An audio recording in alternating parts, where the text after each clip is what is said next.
it's crazy profitable to be buying and selling businesses. It is so worth your time, and it's the game that the private equity funds play, and it's why you hear such crazy numbers from Wall Street.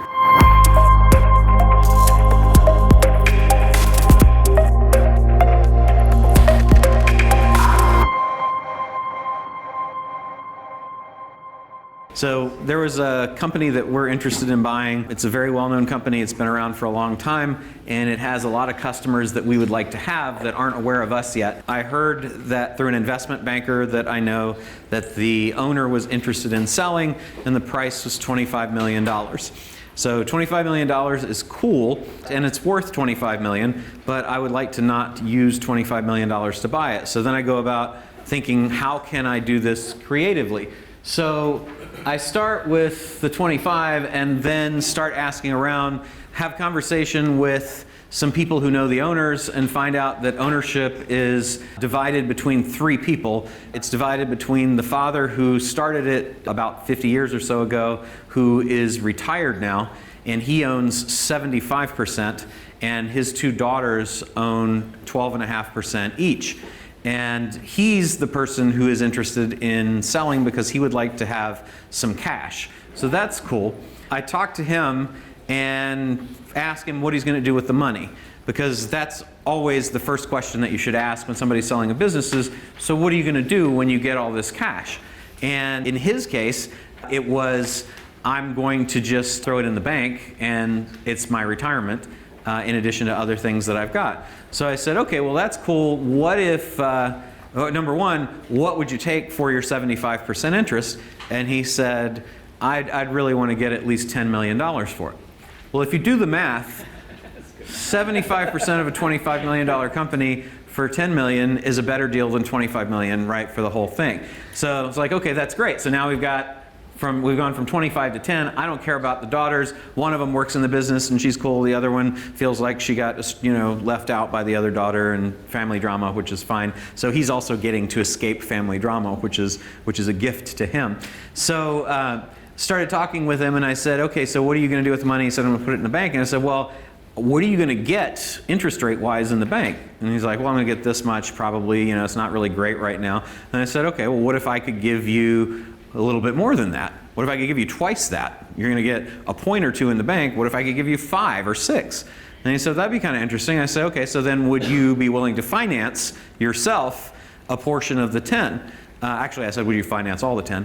And he said, well, I'd want to get at least 20% down. I said, awesome, great. Now I'm in a $25 million company for $2 million, right? So that's a pretty big leap from coming up with 25. I'm down to 2 now. So then I go to somebody else who is not competing with us, and I say, listen, I know where you can get a $25 million company for $2 million. I mean, you can get 37.5% of it. So I found a partner to put up the $2 million for half of the 75%, which was the down, and then sign on for half of the financed amount. So now we're into $25 million company for 0 down. We own 37.5% with a friendly partner, and we didn't pay anything to get it. You can do that up to $50–60 million, right? And then if it's an unsophisticated person that happens to be have built something from scratch, then you might be able to get up to 100-ish, but once you get past there, it's competing with investment bankers and they have cash, so it becomes less fun. I just want you to think about, set your sights when you're thinking about acquiring companies, set your sights higher than maybe you have them set now. And if you've never thought about buying a company, you gotta do it.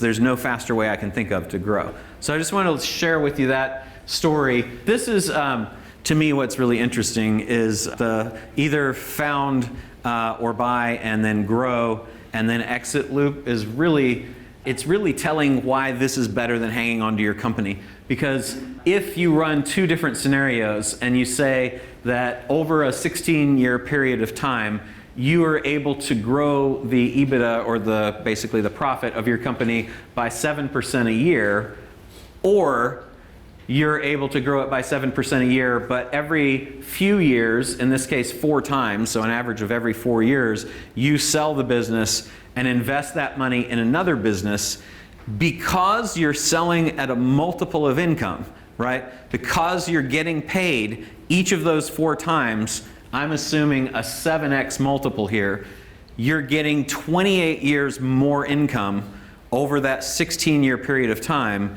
than if you just held on to the company.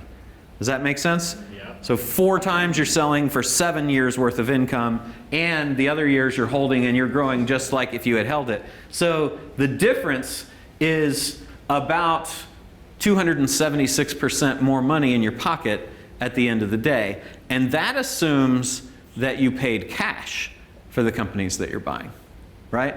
Because if you didn't pay cash, if you were to say only put, let's say that you put 60% down and financed 40%, then those numbers change pretty dramatically. And over that same period of time, you'd end up with a couple $100 million, right, on a company like that, buying and assuming that you can finance because you can, right?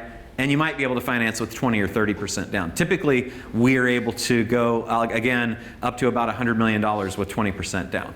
So thinking about that, it's crazy profitable to be buying and selling businesses. It is so worth your time, and it's the game that the private equity funds play, and it's why you hear such crazy numbers from Wall Street, because that they're getting decades of income over a very short period of time.